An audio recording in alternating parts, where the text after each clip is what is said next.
Bismillahirrahmanirrahim. Assalamualaikum warahmatullahi wabarakatuh. Bagaimana kabar Ananda hari ini? Alhamdulillah. Semoga Ananda Ibu tetap berada dalam lindungan Allah Subhanahu wa Ta'ala, Tuhan yang Maha Esa. Nah, baik. Materi kita pada hari ini adalah tentang menjauhi pergaulan bebas dan larangan mendekati zina. Nah, yang pertama, Ibu akan menjelaskan tentang pergaulan bebas.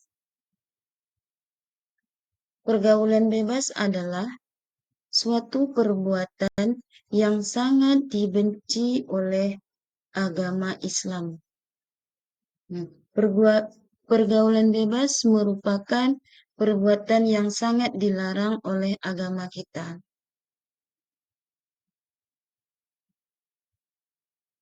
Melakukan perbuatan pergaulan bebas termasuk perbuatan dosa. Jadi pergaulan bebas sangat dilarang oleh agama kita. Nah, kemudian zina. Zina adalah suatu perbuatan keji yang sangat dilarang oleh ajaran agama Islam. Zina sangat dibenci oleh Allah Subhanahu wa Ta'ala. Jadi alangkah baiknya Ananda Ibu menjauhi perbuatan zina. Perbuatan zina dituangkan ke dalam surah Al-Isra ayat ke-32. Nah, Ibu bacakan. A'udzu billahi minasyaitonir rajim. Bismillahirrahmanirrahim. Wala taqrabu zina innahu kana fahishatan wa sa'a sabila. Nah, Quran surah Al-Isra mengandung arti, dan janganlah kamu mendekati zina. Sesungguhnya zina itu suatu perbuatan keji dan suatu jalan yang buruk. Nah,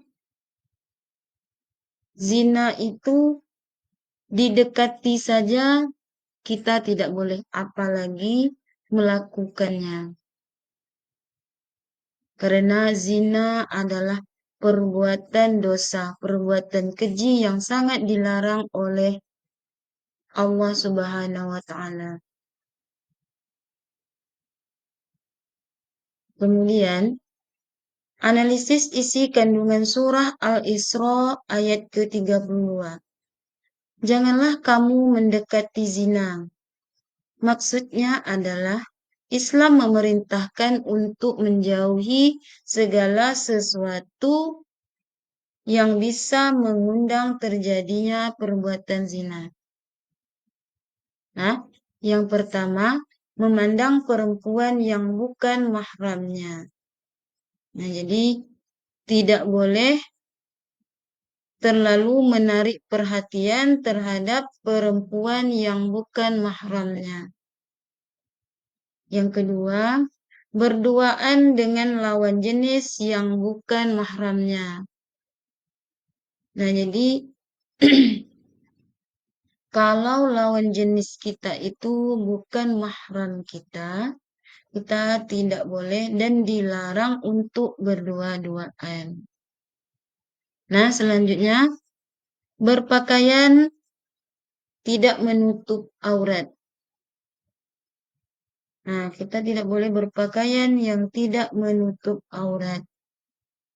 Ya, sebagai muslim dan muslimah seharusnya dan alangkah baiknya kita selalu berpakaian menutupi aurat. Kemudian melihat film yang menggambarkan aurat. Nah, kita tidak boleh menonton atau melihat film yang menggambarkan bentuk tubuh seseorang. Nah, kita tidak boleh melihat terlalu dalam bentuk tubuh atau postur tubuh seorang perempuan yang bukan mahram kita. Kemudian menjauhi segala bentuk pergaulan bebas.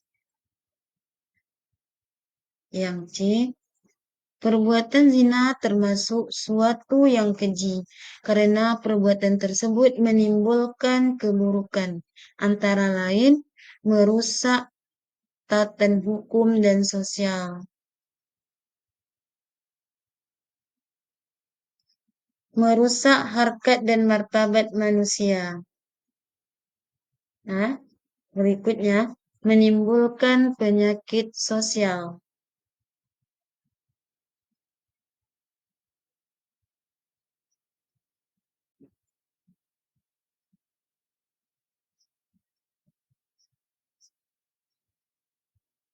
Nah, di dalam di dalam Quran Surah An-Nur ayat ke-24 menegaskan tentang kejinya perbuatan zina, sehingga Allah menetapkan sanksi hukum dari Allah Subhanahu wa taala sangat berat.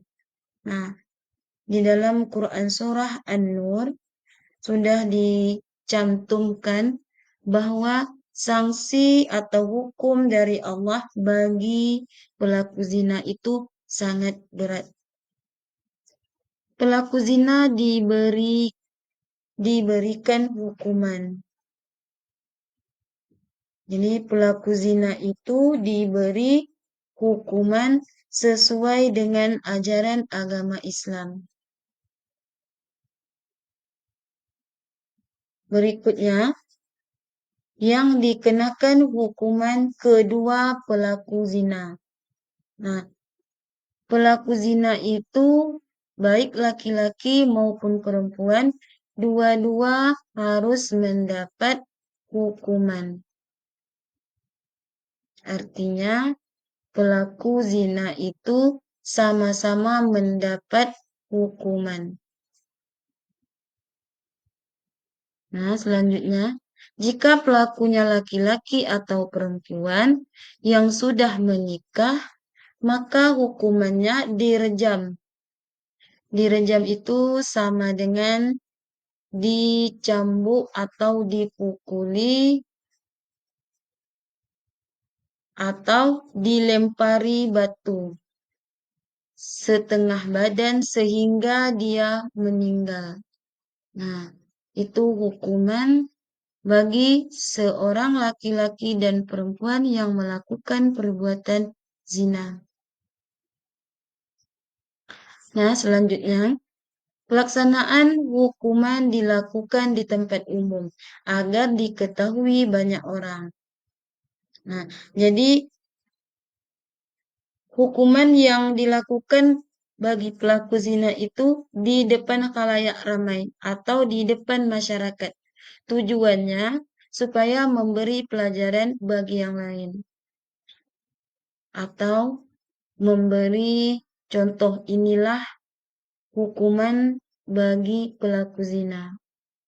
Tujuannya agar generasi yang lain atau anak-anak yang lain tidak mengikuti atau merasa jera atas hukuman yang dilakukan terhadap pelaku zina.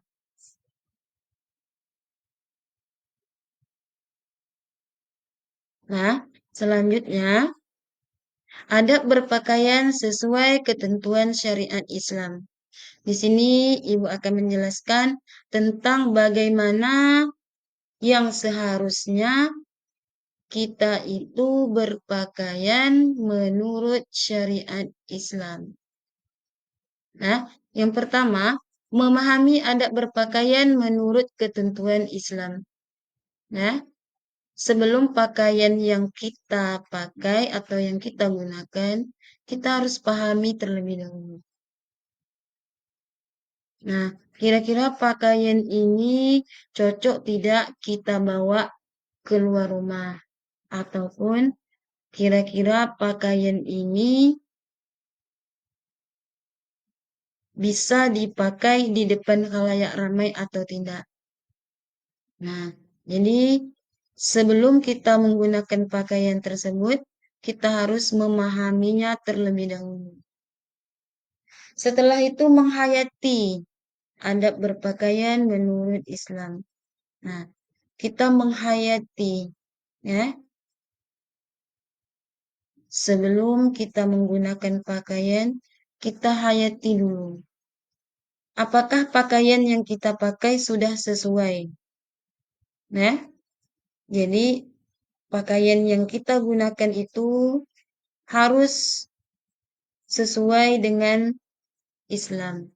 Yang pertama, tidak ketat, tidak transparan, bahkan tidak dapat dilihat oleh orang lain. Kemudian yang ketiga, menerapkan adab berpakaian menurut Islam. Nah, setelah kita berpakaian, kita harus terapkan dengan orang lain atau kita mencontohi inilah pakaian yang sebenarnya. Inilah pakaian yang sesungguhnya dipakai oleh orang Islam dan anak muda Islam. Nah, jadi jangan merasa gengsi menjadi anak muda atau merasa gengsi menjadi pemuda yang benar-benar menurut syariat Islam. Nah, yang keempat, membiasakan adab berpakaian menurut Islam. Nah, jadi kita harus harus terbiasa. Nah, harus terbiasa menggunakan pakaian itu menutupi aurat. Harus senantiasa berpakaian menutupi aurat.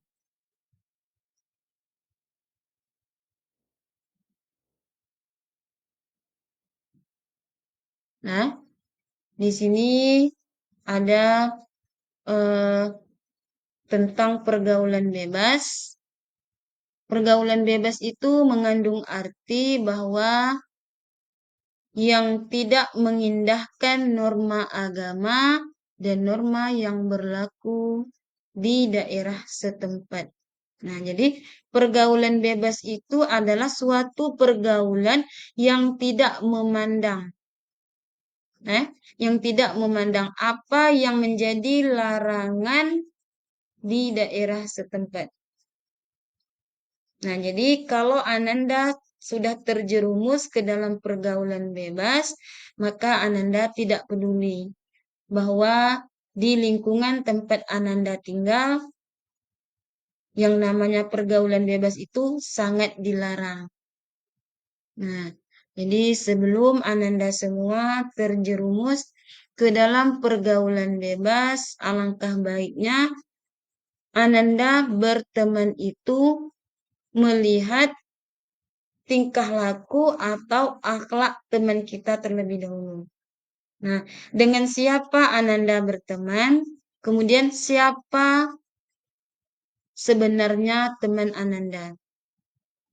Ya, kalau teman Ananda ini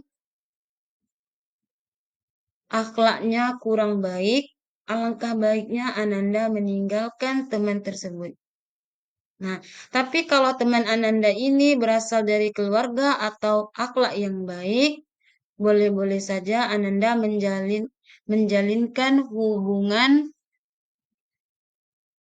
pertemanan dengan teman tersebut. Nah, sesuai dengan pepatah mengatakan, Kalau kita berteman dengan orang yang baik, cepat atau lambat, kita akan menjadi seorang yang lebih baik. Nah, sebaliknya, jika kita berteman dengan orang yang buruk akhlaknya, cepat atau lambat kita juga akan mengikuti tingkah laku. Nah, selanjutnya, di sini ada faktor penyebab pergaulan bebas dan perbuatan zina. Nah, faktor ini ada dua jenis. Yang pertama, faktor dari dalam. Faktor dari dalam adalah lemahnya pemahaman iman dan Islam. Nah, kalau hati kita tidak dibentengi dengan iman, maka perbuatan zina itu akan mudah kita lakukan. Bahkan kita akan mudah terpedaya oleh rayuan seseorang. Yang kedua, bisikan setan, pola pikir, rasa ingin tahu, dan rasa ingin mencoba. Nah, bisikan setan itu yang sangat memicu Ananda untuk berbuat sesuatu hal yang bisa merusak diri Ananda. Nah, karena setan itu kerjanya menggoda manusia. Nah, tapi siapa dulu yang digodanya? Kalau kita memiliki iman, nah, setan itu tidak berani untuk menggoda kita. Kemudian pola pikir. Ananda semua sudah dewasa, sudah memiliki pikiran yang cerdas, sudah bisa membedakan mana yang baik dan mana yang buruk. Nah, jadi sebelum berbuat, Ananda berpikir dahulu. Nah, ini kalau saya buat, apakah ini baik? Nah, jadi berpikir dulu sebelum berbuat.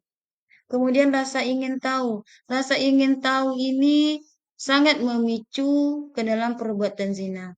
Mengapa? Karena rasa ingin tahu di dalam hati sehingga Ananda bertindak untuk mengenali atau lebih mendekati kira-kira perbuatan zina itu seperti apa. Nah, jadi kurangi rasa ingin tahu yang bersifat negatif. Nah, selanjutnya rasa ingin mencoba.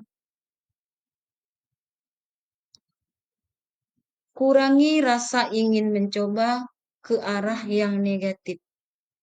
Nah, karena rasa ingin mencoba ini sangat memicu Ananda untuk melakukan perbuatan zina.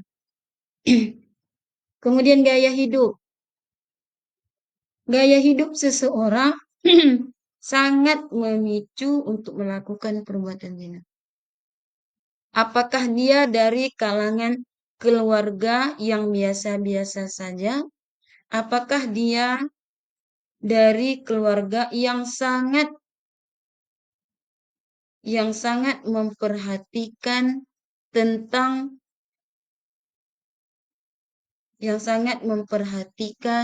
tentang kehidupan anaknya. Kemudian komunikasi tidak berjalan dengan baik. Nah, salah satu penyebab seseorang melakukan pergaulan bebas dan perbuatan zina itu adalah kurangnya komunikasi antara orang tua dan anak. Anak merasa bebas karena orang tuanya jarang berkomunikasi. Anak merasa lepas karena orang tuanya jarang menegur. Nah, jadi sebagai orang tua, alangkah baiknya harus memperhatikan atau harus sering berkomunikasi dengan anaknya.